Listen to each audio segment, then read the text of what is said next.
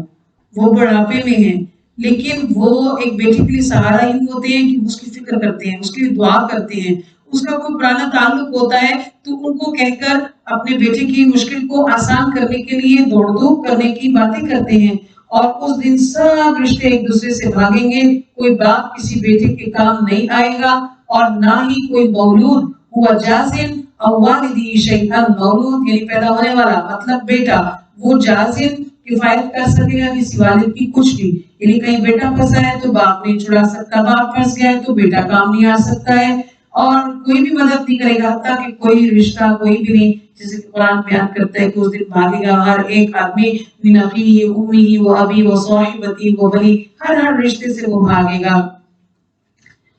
تو اسی لیے اسی آیات کو کی وجہ سے ہی کہ جو فکر آخرت کو دلاتی ہے، تو آپ صلی اللہ علیہ وسلم نے اپنے گھر والوں سے خصوصی خطاب فرمایا اور آپ نے فاطمہ رضی اللہ اور اپنی پھوپھی صفیہ رضی اللہ، اپنے چچا عباس کو مخاطب کر کے کہا کہ اپنے آخرت کی فکر کر لو، یعنی نبی کی نسبت کو مت دیکھنا کہ میں نبی کی بیٹی ہوں، میں نبی کا چچا ہوں یا میں نبی کی پھوپھی ہوں تو اس کے ذریعے جو ہے میں یہ کہوں کہ میں دنیا کے مال کے ذریعے تمہاری مدد کر دوں گا، تو ایسا نہیں ہو سکتا، تمہارے اعمال ہی تم کو بچائیں گے۔ ان وعد اللہ حق، اللہ کا وعدہ سچا ہے، بس دنیا جو ہے تم کو دھوکے میں نہ ڈال دے، ولا یغرنکم باللہ الغرور، اور نہ ہی کوئی دھوکے باز تمہیں اللہ کے بارے میں دھوکہ دے، اور ظاہر یہ شیطان ہی ہوتا ہے جو فراڈ دیتا ہے، جو ورغلاتا ہے اور اپنے بہت سے کام ایسے خواہ کے ہوتے ہیں جن کو نیکی بنا کر پیش کر دیتا ہے اور بندہ اپنے تئیں سمجھتا ہے کہ میں بڑا ثواب کا کام کر رہا ہوں اور اس کی کوئی حقیقت نہیں ہوتی ہے۔ اسلام کے دین کے نام پر بھی شیطان ہم کو دھوکے دیتا ہے،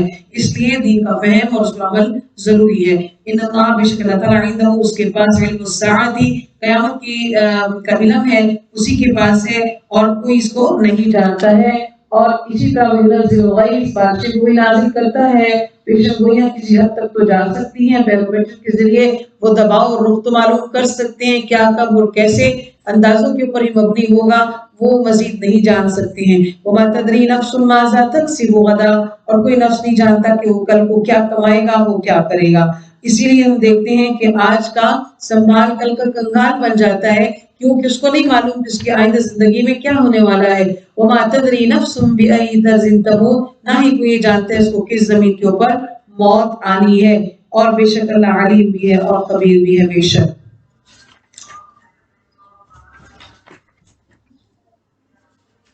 سورۃ السجدہ یہاں پر مکمل ہوتی ہے، سورۃ لقمان کی یہاں پہ مکمل ہوئی جس آیت کے اوپر، تو اس سے میرے اور آپ کی جو سوچ کی فکر کا دانہ بنتا ہے کہ انسان غور و فکر کرے کہ اس کو کچھ پتہ نہیں کہ اس کے ساتھ کیا ہونے والا ہے، لہٰذا وہ اپنے لیے خیر کی دعائیں کرتا رہے اور اپنے سے زوال نعمت کی بھی دعائیں جو ہے کہ اللہ تعالیٰ سے محفوظ فرمائے اور کسی تنگی سے اس کو محفوظ فرمائے اور کسی بھی شرک عمل سے بھی اس کو محفوظ فرمائے، اس جانب جو ہے توجہ ہے، اور انسان کا ذاتی عمل جو ہے وہی اس کو اللہ کے ہاں ناکام یا کامیاب ٹھہرائے گا۔ تو اس لیے اللہ سے دعا ہے کہ ہمیں اس ہدایت کے راستے پر چلا دے اور اس کے اوپر ہمیں استقامت عطا فرما دے۔ وآخر دعوانا الحمدللہ رب العالمین۔